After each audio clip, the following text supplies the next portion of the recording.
তো এই গল্পের শুরুতে আমরা দেখতে পারি খুবই প্রভাবশালী একজন লোক যার নাম ছিল ফিনিস্ট এবং তার সহযোগী অ্যান্ডিকে।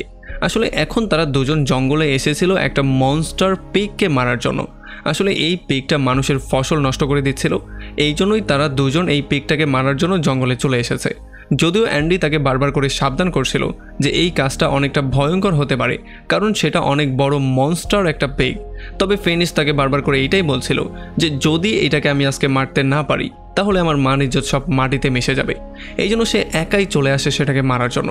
সে তার অস্ত্র বের করে যখনই পেগটার উপরে আক্রমণ করে দেয় তখন এতে করে তার কিছুই যায় আসে না, মানে সে আলাপও পায় না। আর এই জন্য অ্যান্ডিও চলে আসে তার অস্ত্রটা নিয়ে তার উপরে আক্রমণ করার জন্য। তবে যখনই সে পেগের উপরে আক্রমণ করে তখন তার অস্ত্রটা তার নাকের মধ্যে ঢুকে যায়, যেই জন্য পেগের ঘুম ভেঙে যায়।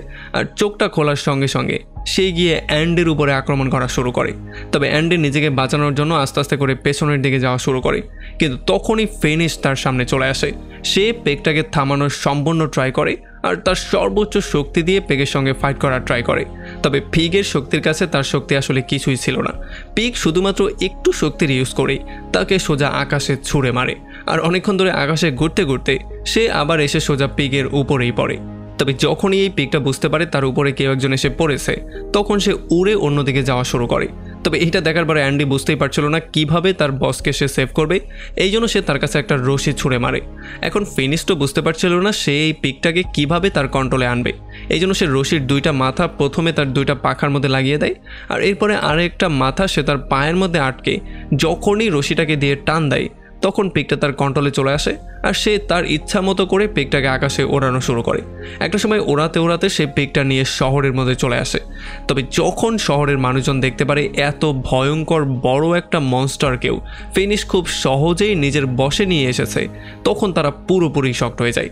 এই জন্য তারা সবাই ফিনিশের জয়ধ্বনি দেয়া শুরু করে। আসলে এই সমস্ত মানুষজনের মধ্যে বাবা ইয়াকা নামের একটা মহিলাও ছিল, যে কিনা আসলে একজন জাদুকর্ণী ছিল। সে ফিনিস্টের কাছে এসে বলে যে যদি তুমি এতটাই বাহাদুর হও তাহলে আমি তোমাকে একটা চ্যালেঞ্জ দিচ্ছি। আসলে আমার ঘরের সামনে একটা পাথর আছে যেই পাথরটা পানি আটকে দিচ্ছে। এখন আমি চাই তুমি গিয়ে সেই পাথরটাকে সরিয়ে ফেলো।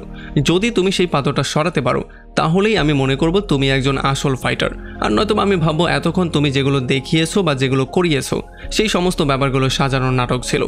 এখন এগুলো শোনার পরে ফিনিক্সের মাথা তো প্রচণ্ড গরম হয়ে যায়। তবে তবুও সে তাকে বলে যে তুমি আমাকে শুধু পাথর সরানোর চ্যালেঞ্জ করছো, এর চেয়েও বড় বড় জিনিস আমি অলরেডি সলভ করে দিয়েছি। এরপর সে তার বীরত্বের নানান গল্পগুজব বলা শুরু করে। তবে বাবা ইয়াগা কোনোভাবেই তার কোনো কথাই মানতে চাইছিল না। সে তাকে বলছিল যদি তুমি পাথরটাকে সরাতে পারো তাহলেই আমি এটা মেনে নেব যে তুমি আসল যোদ্ধা, তাছাড়া আমি এগুলো মানতে রাজি না।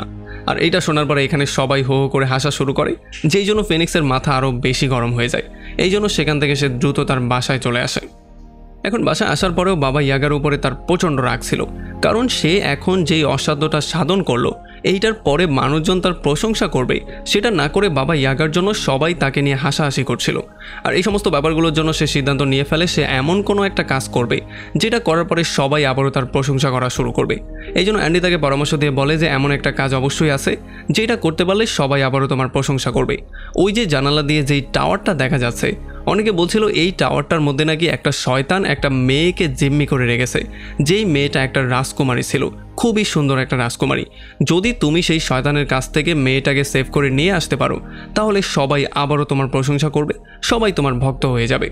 তবে এরপর রাতের বেলায় যখন ফিনিস্ট অ্যান্ডিকে নিয়ে সেই মহলের দরজার সামনে যায় তখন সে দেখতে পারে এখানে অলরেডি কিছু সোলজার দাঁড়িয়েছিল।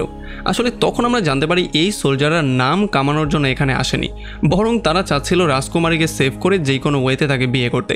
এই জন্য তারা ফিনিস্টের সঙ্গে কথাবার্তা বলে তাকে জিজ্ঞেস করে যে যদি আমরা সবাই মিলে সেই শয়তানকে হারিয়ে রাজকুমারীকে সেভ করে ফেলি তাহলে রাজকুমারীটাকে পাবে আসলে কে।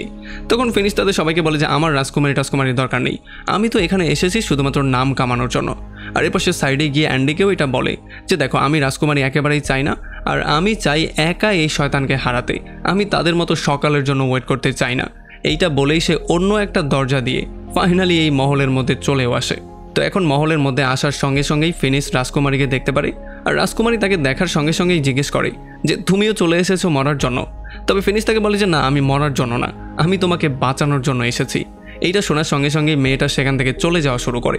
তবে যখনই ফিনিশ তাকে থামানোর জন্য তার হাতটা ধরে তখন মেয়েটা হাতটাকে ছাড়িয়ে একটা পিলারের ওই পাশে চলে যায়। তবে তখনই ফিনিশ নোটিস করে তার পেছন দিয়ে একটা ভয়ঙ্কর সাপ এসে তার উপরে আক্রমণ করার ট্রাই করছিল। সে প্রথমে তো এই সাপটার সাথে ফাইট করার ট্রাই করে, তবে একটু পরেই সেই জিনিসটা ক্লিয়ারলি বুঝতে পারে যে এইটা কোনো নর্মাল সাপ না, আসলে এইটা হচ্ছে সেই ভয়ঙ্কর শয়তানের লেজ যেটা কিনা একটা সাপের রূপ ধরে আছে। আসলে সে এখানে এই শয়তানটা এবং এই সাপটা দুইটার সঙ্গেই একসাথে ফাইট করতে এসেছে। এখন এগুলো দেখার পরে যখন তার মাথা প্রচণ্ড গরম হয়ে যায় তখন সে গিয়ে মনস্টারের উপরে আক্রমণ করে দেয়। তবে দুইটার সাথে কোনোভাবেই সে একা পারছিল না, মানে বারবার করে সেই মনস্টার তার মুখ দিয়ে আক্রমণ তো করছিলই, বরং তার লেজ দিয়েও আক্রমণ করছিল। এই জন্য একটা সময় ফিনিশ তার লেজটা মানে তার সাপওয়ালা মুখটাকে ধরে সেই মুখটাকে ছিঁড়ে ফেলার ট্রাই করে। তবে যখনই সে মুখটাকে ছেঁড়ার জন্য দুই হাত দিয়ে মুখটা ফাঁক করে তখনই সেই সাপটা তার মুখে থুতু দিয়ে দেয়, যেই জন্য ফিনিস্টের পুরোপুরি চোখে দেখা বন্ধ হয়ে যায়, সে পুরোপুরি অন্ধই হয়ে যায়। তবে অন্ধ হওয়ার পরেও ফিনিস্ট কোনোভাবেই হাল ছেড়ে দেওয়ার পাত্র ছিল না। সে খুঁজতে খুঁজতে কোনো রকমে পা দিয়ে তার সেই অস্ত্রটা বের করে ফেলে আর সেটা দিয়ে এক এক করে বারবার করে মনস্টারের উপরে আক্রমণ করা শুরু করে। তবে হঠাৎ করেই কোথায় যেন সেই মনস্টারটা গায়েব হয়ে গিয়েছিল। সে এতবার এত রকম করে সেই টাওয়ারটার উপরে আক্রমণ করে যে একটু পরে সেই টাওয়ারটা ভেঙে পড়ে যাওয়া শুরু করে। আর এই টাওয়ারটা ভাঙার শব্দ শোনার পরে সমস্ত যোদ্ধারাও ঘুম থেকে উঠে যায়। যখন অ্যান্ডি দেখতে পারে টাওয়ারটা ভেঙে চুরমার হয়ে যাচ্ছে তখন সে সোলজারদেরকে নিয়ে দ্রুত মধ্যে চলে আসে। মধ্যে এসে তারা না রাজকুমারীকে পায় না তারা সেই ভয়ঙ্কর শয়তানটাকে পায়, তারা শুধু পায় ধ্বংসস্তূপের নিচে চাপা পড়ে থাকা ফিনিস্টকে, যে কিনা আস্তে আস্তে উপরে ওঠার ট্রাই করছিল। আর এখানে যখন অ্যান্ডি জানতে পারে ফিনিস্টার চোখের আলো হারিয়ে ফেলেছে তখন সে সেখান থেকে তাকে দ্রুত তার বাসায় নিয়ে আসে। আসলে এখন চোখের দৃষ্টি হারিয়ে ফিনিস্টের মাথা অনেক বেশি গরম হয়েছিল, সে কথায় কথায় রাগ দেখানো শুরু করে দিয়েছিল। আর এই সমস্ত ব্যাপারগুলো কোনোভাবেই অ্যান্ডি সহ্য করতে পারছিল না। এই জন্য ফিনিস্টের সাহায্য করার জন্য সে চলে আসে বাবা ইয়াগার কাছে সাহায্য চাওয়ার জন্য।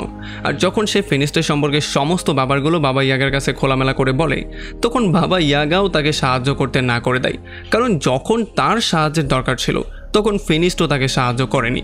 আর যখন এগুলো এসে অ্যান্ডি ফিনিস্টকে বলে তখন ফিনিস্ট অনেক বেশি আপসেট হয়ে যায়। যাই হোক, এখন এমন করে করেই সময় পার হওয়া শুরু হয়ে যায়। আমরা দেখতে পারি ফিনিশ চোখের আলো ছাড়াই চলাফেরা করা শুরু করে। যদিও এই জিনিসগুলো তার জন্য অনেকটা ডিফিকাল্ট ছিল, তবে এখন যেহেতু তাকে বাধ্য হয়ে এটা করতেই হচ্ছে এই জন্য কষ্ট হলেও সে ব্যাপারগুলোর সাথে মানিয়ে নেওয়ার ট্রাই করছিল। আস্তে আস্তে করে অ্যান্ডিও তার কাছে আসা বন্ধ করে দিয়েছিল, যেই জন্য ফিনিশদের নিত্য প্রয়োজনীয় কাজগুলো করতেও অনেক কষ্ট করতে হতো। যেমন সে বাজার থেকে যখন খাবার দাবার কিনে বাসার দিকে ব্যাক করার ট্রাই করত তখন ঝুড়ি থেকে বাচ্চারা তার ফলমূল চুরি করে নিয়ে যেত। এই সমস্ত ব্যাপারগুলোতে তার মাথা অনেক বেশি গরম থাকলেও সে কোনোভাবেই কিছু করতে পারছিল না। একদিন যখন সে বাসায় আসে তখন তার সাথে মিট করতে অ্যান্ডি চলে আসে, তবে অ্যান্ডিকে দেখার পরে তার মাথা আরও বেশি গরম হয়ে যায়। এই জন্য সে অ্যান্ডিকে বলে এখান থেকে চলে যাওয়ার জন্য। সে বলে যে আমার কাছে তোমাকে দেওয়ার মতো তেমন কোনো কাজই নেই, তুমি গিয়ে বরং অন্য কাজ খুঁজে নাও। যাই হোক, এমন করে করে ফাইনালি সেই দিনটাও চলে আসে যেই দিন ফিনিস্টের সমস্ত টাকা পয়সা শেষ হয়ে যায়। এখন ফিনিস্টের কাছে বাজারে গিয়ে ফল কেনার মতো তেমন কোনো টাকাও ছিল না। এই জন্য ফিনিস্ট বাজারের পচা যেই ফলগুলো ফেলে দেওয়া হয় সেখান থেকে ফলমূল খাওয়া শুরু করে। একদিন যখন সে বাজারে গিয়ে পচা ফলগুলো খাওয়ার জন্য ট্রাই করে তখন সেখানে সে কোনো পচা ফলই পায় না। এই জন্য প্রচণ্ড আপসেট হয়ে সে তার ঝুড়িটা নিয়ে সেখানে বসেছিল। তবে তখনই বাজার থেকে বাবা ইয়াগা যাওয়ার ট্রাই করছিল, আর তখনই সে এখানে ফিনিশকে দেখতে পারে যে কিনা প্রচণ্ড আপসেট হয়ে ঝুড়িটা নিয়ে বসে আছে, যেই ঝুড়ির মধ্যে কিছুই ছিল না। এই জন্য বাবা ইয়াগা তার নিজের ঝুড়ি থেকে কিছু ফলমূল ফিনিস্টের ঝুড়ির মধ্যে দিয়ে দেয়। তবে এরপরে তারা দুজন কোনো কথাবার্তা বলতে যেত তার আগেই কিছু ডাকাত এসে তাদের গ্রামের মধ্যে আক্রমণ করে, আর এই ডাকাতগুলো এক এক করে সমস্ত মানুষজনকে মারা শুরু করে। যদিও ফিনিশ চোখে দেখতে পারছিল না, তবে সে কান দিয়ে এই জিনিসগুলো খুব ভালো করেই বুঝতে পারছিল যে তার আশেপাশের সমস্ত মানুষজন মারা যাচ্ছে। এরপরে যখনই কিছু ডাকাত এসে ফিনিস্টের উপরে আক্রমণ করার ট্রাই করে তখন চোখের আলো না থাকা সত্ত্বেও ফিনিশ শুধুমাত্র শব্দ শুনে শুনে 2-3টা ডাকাতের সঙ্গে একাই ফাইট করছিল।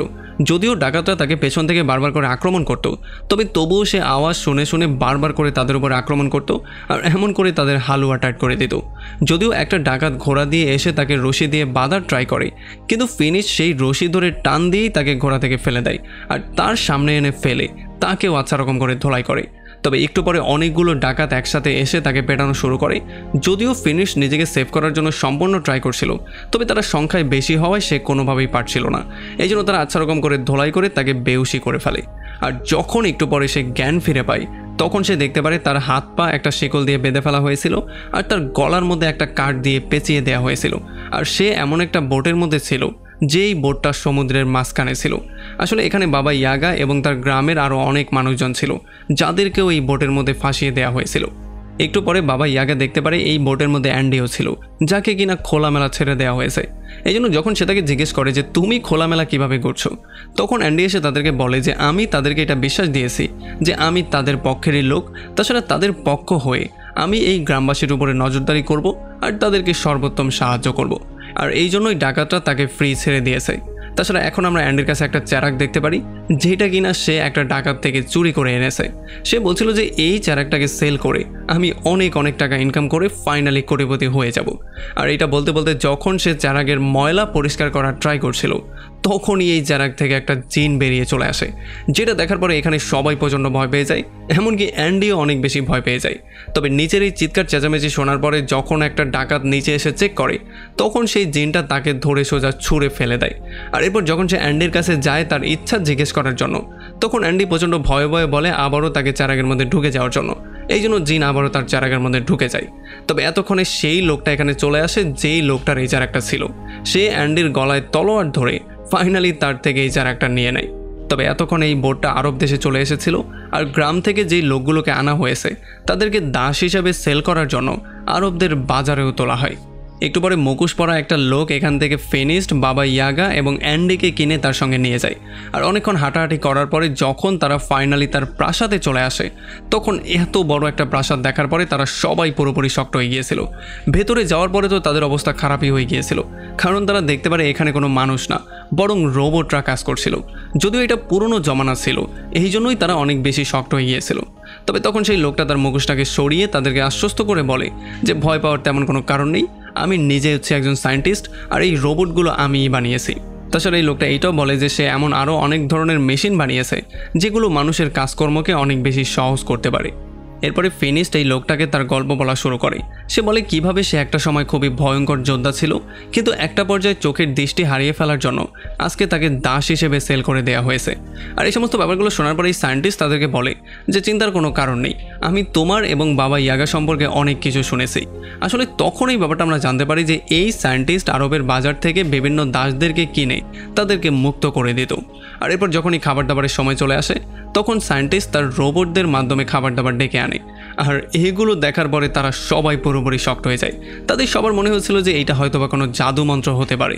তবে এই সায়েন্টিস্ট তাদেরকে বলে যে না, এগুলো কোনো জাদু মন্ত্র না, আসলে আমি বিগত 500 বছর যাবৎ এই সমস্ত ব্যাপারগুলো নিয়ে গবেষণা করছিলাম। আর এইটা শোনার পরে বাবা ইয়াগা পুরোপুরি শক্ট হয়ে যায়। সে তাকে জিজ্ঞেস করে যে বিগত 500 বছর জীবিত থাকার পরেও তুমি কিভাবে এতটা জোয়ান আছো। তখন এই সায়েন্টিস্ট তাকে বলে যে আমি এমন একটা কেমিক্যাল বানিয়ে ফেলেছি, যেই কেমিক্যালটা যেই খেয়ে ফেলবে সেই অনেক বছর ধরে নিজের যৌবন আটকে রাখতে পারবে। এরপরে সায়েন্টিস্ট তাদেরকে তার ল্যাব দেখাতে নিয়ে আসে, আর এখানে কেমিক্যালগুলো দেখার পরে তারা সবাই পুরোপুরি শক্ট হয়ে যায়। তবে তখন ফিনিশড সায়েন্টিস্টকে জিজ্ঞেস করে যে তুমি এই কেমিক্যালগুলো আসলে কিভাবে বানিয়েছিলে, আসলে এই কেমিক্যাল দিয়ে কি আমার চোখের পাওয়ার আবারও ফেরত আনা সম্ভব? তখন সায়েন্টিস্ট বলে যে না, সেই কেমিক্যাল দিয়ে হয়তো বা সম্ভব হবে না, তবে আমার কাছে একটা স্পেশাল জিনিস আছে। যখনই সে একটা মুকুটের মতো জিনিস ফিনিস্টের মাথায় চড়িয়ে দেয়, তখন ফিনিস্টের সামনে একটা চশমার মতো জিনিস চলে আসে, যেটার মাধ্যমে সে আবারও সমস্ত ব্যাপারগুলো দেখা শুরু করে। এইটা দেখার পরে তো ফিনিস্ট খুশিতে পাগলের মতো হয়ে যায়। আর তখন আমরা জানতে পারি আসলে এই সায়েন্টিস্ট এই জিনিসটা বিশ্বাস করতো যে আসলে সায়েন্সের মাধ্যমে সমস্ত ব্যাপারগুলো সম্ভব, মানে পৃথিবীর সব কিছু সায়েন্সের মাধ্যমে সলভ করা সম্ভব, কিন্তু যারা জাদুর ইউজ করে সমস্যার সমাধান খুঁজে তারা আসলে দুনিয়ার ক্ষতিই করে। আর এই সমস্ত জিনিসগুলোকে নষ্ট করার জন্যই সে একটা মেশিন বানিয়েছিল। এরপর সে তাদের সবার সামনে সেই চারাকটা বের করে, যেটা সে সেই ডাকাতদের থেকে কিনেছিল। এখানে যখনই সে চারাকটা নিয়ে সেই মেশিনের কাছে যাওয়া শুরু করে, তখন ইয়াগা তাকে সাবধান করে বলে যে এইটা একটা ভয়ঙ্কর জিনিস। তবে সায়েন্টিস্ট তার কোনো কথাই শোনে না। সে সেই মেশিনটার সামনে গিয়ে চারাকে ঘষা দিয়ে জিনটাকে বের করে। আর যখনই জিনটা বাইরে চলে আসে, তখন সে মেশিনটা অন করে দেয়, আর এই মেশিনটা জিনকে টেনে তার মধ্যে নিয়ে যায়। আর তখন সায়েন্টিস্ট তাদের সবাইকে বলে যে দেখেছো আমি কিভাবে জিনকেও গায়েব করে দিলাম। তবে এরপরে রাতের বেলায় সায়েন্টিস্ট জানতে পারে যে তাদের পাশেরই একটা পাহাড়ে নতুন একটা মনস্টার এসেছে, যেই মনস্টার মানুষের ফসল নষ্ট করে দিচ্ছে। এই জন্যই সায়েন্টিস্ট বলছিল যে এই মনস্টারকে তো যে কোনো ওয়েতে শেষ করতেই হবে। আর যখনই ফিনিশ শুনতে পারে যে এই মনস্টারের মুখটা দেখতে সিংহের মতো আর লেজটা দেখতে সাপের মতো, তখন সে খুব ক্লিয়ারলি বুঝতে পারে যে এই মনস্টারটা হচ্ছে সেই মনস্টারটা যেটাই তাকে অন্ধ করেছিল। এই জন্য সে তার সঙ্গে যাওয়ার জন্য জেদ করা শুরু করে। সে বলে যে আমিও আপনার সঙ্গে গিয়ে তাকে মারতে চাই, কারণ তার থেকে আমার প্রতিশোধ নিতে হবে। তবে সায়েন্টিস্ট কোনোভাবেই তাকে নিতে চাইছিল না, কারণ সে চাইছিল না তার জীবনটা ঝুঁকির মধ্যে ফেলতে। তবে ফিনিশ তাকে বলে যে আপনি আমাকে সাহায্য করেছেন, কিন্তু এখন আমি চাই আপনাকে সাহায্য করতে। আর এগুলো শোনার পরে সেই সায়েন্টিস্ট ফিনিশকে একটা গ্যাজেট ধরিয়ে দেয়, যেই গ্যাজেটটা যদি সে সেই মনস্টারের সামনে নিয়ে রাখতে পারে তাহলে সেই মনস্টার নিজে নিজেই এটার মধ্যে বন্দী হয়ে যাবে। আর এদিকে রাতের বেলায় বাবা ইয়াগা লুকিয়ে চলে আসে সায়েন্টিস্টের ল্যাবের মধ্যে। আর এখানে এসে সে সেই কেমিক্যালটা খুঁজে বের করার ট্রাই করে, যেই কেমিক্যালটার মাধ্যমে সে তার যৌবন ধরে রেখেছিল। আসলে সে সেটা খেতে চাইছিল। তবে তখন সায়েন্টিস্ট এসে তাকে হাতে নাতে ধরে ফেলে। তবে সে তাকে কিছু না করে বলে যে যদি কালকে তোমরা সেই মনস্টারকে ধরে আনতে পারো তাহলে আমি নিজেই তোমাদেরকে সেই কেমিক্যালের একটু অংশ দিয়ে দেব। এরপরে পরদিন সকালবেলা সেই সায়েন্টিস্ট তাদেরকে তার বানানো একটা স্পেসশিপের সঙ্গে পরিচয় করিয়ে দেয়, যেটার মাধ্যমে তারা চাইলে খুব সহজেই সেই জায়গাতে যেতে পারত যেই পাহাড়ের উপরে সেই মনস্টারটা ছিল। এরপর সে তাদেরকে এটা কিভাবে চালাতে হবে, কিভাবে কন্ট্রোল করতে হবে সেই সমস্ত ব্যাপারগুলো দেখিয়ে দেয়। আর যাওয়ার ঠিক আগ মুহূর্তে সে ফিনিশকে বলে যে আমার যেই কোনো ওয়েতে সেই মনস্টারকে জীবিত দরকার। আর সে ফিনিস্টের সেই অস্ত্রটাকে অনেকটা টেকনোলজি দিয়ে ভরে দিয়েছিল। মানে এখন এখানে একটা বাটন ছিল, যেই বাটনে প্রেস করলে এটা দিয়ে সেই সমস্ত কাজগুলো করা যেত, যেটা একটা নর্মাল অস্ত্র দিয়ে করা সম্ভব ছিল না। যাই হোক, এরপরে যখন তারা সবাই সেই স্পেসশিপে চড়ে বসে তখন সেটা তাদেরকে নিয়ে চলে আসে সেই পাহাড়ের উপরে যেখানে সেই মনস্টারটা ছিল। এরপরে অনেকক্ষণ খোঁজাখুঁজি করার পরে ফাইনালি তারা সেই মনস্টারের একটা পায়ের ছাপ পেয়ে যায়, যেই পায়ের ছাপটা একটা গুহার মধ্যে যাচ্ছিল। এই জন্য ফিনিশ সেই সায়েন্টিস্টের দেয়া বাক্সটাকে এনে সেই গুহার সামনে রাখে। আর এখন ফিনিশ এটা খুব ভালো করেই জানতো যে সেই মনস্টারকে তাকে মারতে হবে না, বরং তাকে মেশিনের কাছে আনতে পারলেই হবে। এই জন্য সে আরামসে মধ্যে চলে যায় আর তার অস্ত্র দিয়ে তাকে চ্যালেঞ্জ করা শুরু করে। যখন সেই মনস্টারের মাথা গরম হয়ে যায় তখন সে তার অস্ত্রের মাধ্যমে সোজা বাইরে চলে আসে। তবে বাইরে আসতে গিয়ে তার মাথা একটা গাছের সঙ্গে লেগে যায়, যেই জন্য সে এখানেই বেহুশ হয়ে যায়। আর যখন মনস্টার এসে তাকে মেরে ফেলার ট্রাই করছিল তখন বাবা ইয়াগা সুযোগ বুঝে সেই মেশিনটা অ্যাক্টিভেট করে দেয়। আর তখন সেই মেশিনের মধ্য থেকে অনেকগুলো চেন বের হয়ে সেই মনস্টারকে ধরে টেনে সোজা মেশিনের মধ্যে নিয়ে যায়। আর সময় মতো যখন বাবা ইয়াগা মেশিনের লিভারটাকে আবারও প্রেস করে তখন সেটার দরজা অটোমেটিকলি বন্ধও হয়ে যায়। একটু পরে যখন ফিনিশড জ্ঞান ফিরে পায় তখন সে জানতে পারে তারা সবাই মিলে ফাইনালি সেই মনস্টারকে বন্দি করে ফেলেছে। এই জন্য তারা আস্তে আস্তে করে সায়েন্টিস্টের কাছে যাওয়া শুরু করে। তবে যেহেতু এই জার্নিটা অনেক লম্বা একটা জার্নি ছিল এই জন্য মাঝপথেই তাদেরকে রাত কাটানোর সিদ্ধান্ত নিতে হয়। তবে এরপরে যখন রাতের বেলায় তারা ঘুমানোর ট্রাই করছিল তখন সেই বাক্সর মধ্য থেকে একটা মেয়ের ভয়েস আসছিল। এই জন্য যখন ফিনিশ তার সামনে যায় তখন সে মেয়ের শব্দটা শুনে দ্রুত এই বাক্সটাকে খোলার ট্রাই করে। তবে বাবা ইয়াগা তাকে বারবার করে এমনটা করতে না করে, কারণ এমনটা করলে ভয়ঙ্কর কিছু একটা হতে পারে। তবে ফিনিশ তার কোনো কথাই শুনছিল না।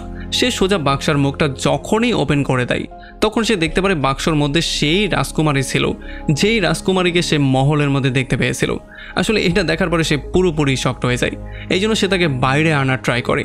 তবে বারবার করে বাবা ইয়াগা তাকে সাবধান করেই যাচ্ছিল, কারণ এই রাজকুমারী হয়তোবা সেই মনস্টার যে কিনা তাদেরকে মারার ট্রাই করছিল। কিন্তু যখন ফিনিশ তাদের কোনো কথাই শুনছিল না তখন সে একটা নতুন প্ল্যানিং করে ফেলে। আসলে যখন ফিনিশ সেই রাজকুমারীর হাতটা টাচ করতে যাচ্ছিল তখনই বাবা ইয়াগা তাকে ধাক্কা দিয়ে সেটার মধ্যে বন্দি করে দেয় আর বাইরে থেকে দরজাটাকে লক করে দেয়। আর দরজার মধ্যে রাজকুমারী ফিনিশকে বলে যে আমি তোমার হাত এই জন্য ধরিনি কারণ আমি একটা অভিশপ্ত মানুষ। আসলে আমি যদি কারো হাতে টাচ করি তাহলে সে একটা ভয়ঙ্কর মনস্টারে কনভার্ট হয়ে যাবে। আর রাজকুমারী তাকে কনভিন্স করে এইটাও বোঝানোর ট্রাই করে যে সে আসলে কোনো খারাপ মানুষ না। আসলে সে মানুষের উপরে ততক্ষণ পর্যন্ত আক্রমণ করে না যতক্ষণ পর্যন্ত কেউ তার উপরে আক্রমণ করতে না আসে। সে তো মানুষের থেকে অনেক দূরে এই পাহাড়ের মধ্যে বাস করে, তবে মানুষজন এখানে এসেও তাকে ডিস্টার্ব করার ট্রাই করে। আর তখন এদিকে আমরা সেই সায়েন্টিস্টকে দেখতে পারি যে কিনা একটা কৃষকের বিড়াল চুরি করে নিয়ে এসেছিল। কৃষক তার কাছে এসে কান্নাকাটি করে বলছিল যে এই বিড়ালটা তো কোনো মানুষের ক্ষতি করে না, বরং মানুষের দু একটু উপকারই করে। তবে এই সায়েন্টিস্ট তার কোনো কথাই শুনতে চাইছিল না। আসলে এই বিড়ালের কাছে স্পেশাল একটা পাওয়ার ছিল। রাতের বেলায় তার শরীর থেকে একটা আলো বের হতো যেটার মাধ্যমে চারপাশটা আলোকিত হয়ে যেত। এই জন্য সায়েন্টিস্ট এই বিড়ালটাকে তার মেশিনের মধ্যে দিয়ে দেয়। আসলে এটা একটা স্পেশাল ধরনের মেশিন ছিল যেটা যেই কোনো মানুষ বা যেই কোনো পশু পাখির মধ্য থেকে তার স্পেশাল পাওয়ারটাকে ছিনিয়ে নিতে পারত। আর যখন এই মেশিনটার নিচে বিড়ালটা চলে আসে তখন সে তার সমস্ত পাওয়ার ভেতরে টেনে নিয়ে যায় আর এই বিড়ালটাকে একটা কেমিক্যালে কনভার্ট করে দেয়। আর এরপরে সায়েন্টিস্ট সেই কেমিক্যালগুলো নিয়ে নিচে একটা লকারের মধ্যে স্টোর করে দেয়। আসলে তখন আমরা দেখতে পারি এই লকারের মধ্যে অনেক অনেক কেমিক্যাল ছিল যেগুলো সায়েন্টিস্ট এমন করেই স্টোর করেছিল। এদিকে ফিনিশড আর রাজকুমারী একে অন্যকে পছন্দ করা শুরু করে দিয়েছিল। তারা একে অন্যকে ভালোবাসা শুরু করে দিয়েছিল। তবে আমরা দেখতে পারি বাবা ইয়াগা এবং অ্যান্ডি মিলে তাদের দুজনকে সেই বাক্সর মধ্যে বন্দি অবস্থায় রেখেই তাদেরকে নিয়ে চলে আসে সায়েন্টিস্টের কাছে। যখন তারা সায়েন্টিস্টের বাসায় চলে আসে তখন দূর থেকেই তারা সায়েন্টিস্টকে দেখা শুরু করে। তারা দেখতে পারে আসলে সায়েন্টিস্ট পাখির খাঁচার মধ্যে বন্দি একটা পাখির থেকে তার মেশিনের সাহায্যে সমস্ত শক্তিগুলো টেনে নিয়ে গিয়েছিল। আর পরবর্তীতে যখন সেটা একটা লিকুইড ফর্মে তার কাছে চলে আসে তখন সে সেগুলোকে একটা রোবটের মধ্যে দিয়ে দেয়। যার মানে এটা আমরা ক্লিয়ার হয়ে যায় যে আসলে এই রোবটগুলো কোনো টেকনোলজি না, বরং জাদুর সাহায্যে চলতো। আর এই সমস্ত ব্যাপারগুলো দেখার পরে বাবা ইয়াগার মাথা প্রচণ্ড গরম হয়ে যায়। এই জন্য সে প্রচণ্ড রাগ নিয়ে সায়েন্টিস্টের সামনে চলে আসে আর সে তাকে বলে যে আসলে তোমার সত্যিটা সম্পূর্ণ ফাঁস হয়ে গেছে। তুমি আসলে কোনো সায়েন্টিস্ট না, তুমি আসলে এই রোবটগুলোকে কোনোভাবে আবিষ্কার করনি, বরং এগুলো জাদুর মাধ্যমে চালানো হয়। আর তোমার বয়সটাও থেমে আছে শুধুমাত্র একটা জাদুর কারণে। এটা হচ্ছে সেই জাদু যেই জাদুটা তুমি এই নিষ্পাপ প্রাণীগুলোকে মেরে হাসিল করেছো। এখন এই সমস্ত ব্যাপারগুলো শোনার পরে এই সায়েন্টিস্টের মাথা প্রচণ্ড গরম হয়ে যায় আর সে বাবা ইয়াগাকে বলে যে যেই আমার সত্যিটা জেনে যায় সে কখনোই জীবিত বাঁচতে পারে না। তবে এইটা শোনার সঙ্গে সঙ্গেই বাবা ইয়াগা এবং অ্যান্ডি সেখান থেকে দৌড়ে পালিয়ে যাওয়া শুরু করে। তারা বাইরে গিয়ে বাক্সা থেকে ফিনিস্ট এবং সেই রাজকুমারীকেও ফ্রি করে দেয়, কারণ তারা এটা জেনে গিয়েছে যে এই সায়েন্টিস্ট আসলে একটা ভুয়া সায়েন্টিস্ট। সে আসলে সেই রাজকুমারীর সঙ্গেও সেই একই কাজটা করতে যাচ্ছে যেটা একটু আগে সে একটা পাখির সঙ্গে করলো। তবে যতক্ষণে তারা এখান থেকে পালিয়ে যেত তার আগে এই সায়েন্টিস্ট তাদের সামনে চলে আসে আর তাকে দেখার সঙ্গে সঙ্গে রাজকুমারীও তাদেরকে বলে যে এই সায়েন্টিস্টকে আমি অনেক আগে থেকেই চিনি, কারণ সে আমাকে ধরার জন্য এর আগেও নানান রকম করে ট্রাই করেছে। তবে এরপর যতক্ষণে তারা সেখান থেকে পালিয়ে যেত তার আগেই সায়েন্টিস্ট তার সমস্ত রোবটদেরকে এখানে নিয়ে আসে আর তাদের সবাইকে শিকল দিয়ে বন্দি করে ফেলে যাতে করে কেউই এখান থেকে পালিয়ে যেতে না পারে। আর এরপর তার মেশিনটার সাহায্যে সে রাজকুমারীর মধ্য থেকেও তার সমস্ত পাওয়ারগুলো টেনে নিয়ে যাওয়ার ট্রাই করে। যদিও এগুলো দেখার পরে ফিনিশ তাকে বাঁচানোর জন্য সম্পূর্ণ ট্রাই করছিল, তবে যেহেতু সে বাধা অবস্থায় ছিল এই জন্য সে চাইলেও কিছু করতে পারছিল না। যদিও সে তাকে বাঁচাতে পারেনি, তবে সে কোনো রকমে গিয়ে তার হাতটাকে টাচ করে ফেলে যাতে করে সে একটা মনস্টারে কনভার্ট হয়ে যায়। আর মনস্টারে কনভার্ট হওয়ার সঙ্গে সঙ্গেই রাজকুমারীর সমস্ত শিকল ছিঁড়ে সেখান থেকে দ্রুত বেরিয়ে চলে যায়।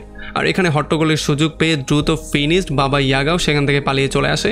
তবে সেই সায়েন্টিস্টের লোকজন তাদেরকে ফলো করা শুরু করে আর একটা পর্যায়ে বাবা ইয়াগার নিজেকে বাঁচানোর জন্য তার নিজের জাদুর ইউজ করার সিদ্ধান্ত নেয়।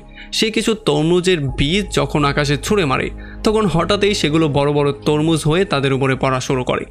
অন্যদিকে সায়েন্টিস্টও তার সবচেয়ে বড় রোবটটাকে বের করার সিদ্ধান্ত নেয়, কারণ যেহেতু বাবা ইয়াগা এবং ফিনিশড এই সমস্ত ব্যাপারগুলো জেনে গিয়েছে এই জন্য তাদেরকে বাঁচিয়ে রাখলে তার রহস্যটা ফাঁস হয়ে যেতে পারে। এই জন্য যেই কোনো মূল্যে সে তাদেরকে ধরতে চায়। যদিও অ্যান্ডি তাকে বুঝিয়ে বলার ট্রাই করছিল যে আমাদের কাছে যতগুলো কেমিক্যাল আছে সেগুলো অনেক বেশি আছে, তবে সায়েন্টিস্ট কোনোভাবেই তার কথা শুনতে চাইছিল না। আর যখন সে তার সবচেয়ে বড় কচ্ছপের রোবটটা বের করে তখন তার মহলটা ভেঙে চুরমার হয়ে যায়। আর এরপর যখন সে বাবা ইয়াগা এবং ফিনিশডকে ফলো করা শুরু করে তখন সে এক এক করে তাদের উপরে কামান মারা শুরু করে। এগুলো সহ্য করতে না পারে ফিনিশ বাবা ইয়াগাকে বলে যে তুমি যেই কোনো মূল্যে তার মনোযোগ অন্যদিকে নেওয়ার ট্রাই করো, আর ততক্ষণে আমি এই রোবটের উপর আক্রমণ করে এটাকে উল্টে দেওয়ার ট্রাই করছি, কারণ যদি এত বড় একটা মেশিন একবার উল্টে যায় তাহলে এটা সোজা করা এতটা সহজ ব্যাপার হবে না। এই জন্য যখন বাবা ইয়াগা তার মনোযোগ বিচ্ছিন্ন করার জন্য তার সামনে এসে দাঁড়িয়ে যায় তখন এই রোবটটা তার সামনে এসে সেই মেশিনটা অন করে দেয় যেটা দিয়ে তার সমস্ত পাওয়ারগুলো মধ্যে টেনে নিয়ে যাওয়া হচ্ছিল, যেই জন্য বাবা ইয়াগার অবস্থা অনেকটাই খারাপ হয়ে গিয়েছিল আর তাকে দেখতে অনেকটা বৃদ্ধও লাগছিল। যেগুলো দেখার পরে তার জন্য ফিনিস্টের মনে অনেক মায়া চলে আসে, তবে তবুও সে চাইলেও কিছু করতে পারছিল না। যতক্ষণ বাবা ইয়াগা তার মনোযোগ বিচ্ছিন্ন করে রাখছিল ততক্ষণে ফিনিশ সেই রোবটের উপরে গিয়ে চড়ে যায় আর এই রোবটটাকে উল্টে ফেলার ট্রাই করে। তবে যখন সেই সায়েন্টিস্ট এই ব্যাপারটা বুঝতে পারে যে রোবটের উপরে ফিনিশ উঠে গিয়েছে তখন সে রোবটের একটা পাকে খুলে দেয় যাতে করে সেইটার মাধ্যমে সে যেই কোনো ওয়েতে ফিনিশকে ফেলে দিতে পারে। এখন এই পা খোলার জন্য ফিনিশ নিচে পড়ে তো যায় না, তবে বাড়ি খেয়ে তার চশমাটা পড়ে যায়, যেই জন্য এখন ফিনিশ পুরোপুরি অন্ধ হয়ে গেছে, সে আর চোখে কিছুই দেখতে পারছিল না।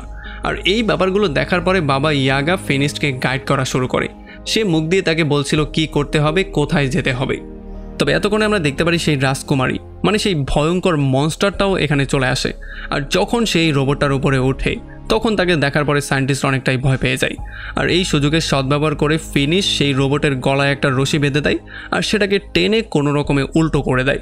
আর উল্টো হওয়ার জন্য সেটার মধ্যে থাকা সমস্ত কেমিক্যাল বাইরে চলে আসে।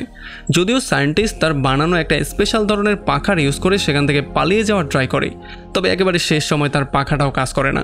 এই জন্য সেই গিয়ে সোজা সেই কেমিক্যালগুলোর মধ্যে পড়ে ডুবে সেখানেই মারা যায়।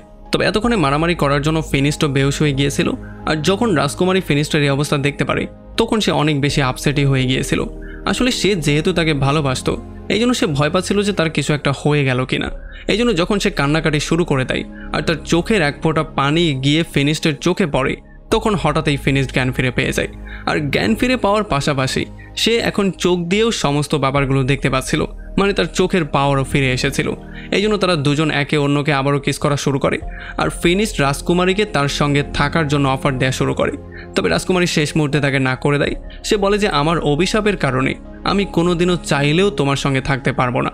এই জন্য ফিনিস্ট প্রচণ্ড মন খারাপ করে তার সমস্ত সঙ্গীদেরকে সঙ্গে নিয়ে আবারও তার গ্রামে ব্যাক করে। তবে এত বড় একটা কাজ করার পরেও ফিনিস্টের মন একেবারেই হ্যাপি ছিল না।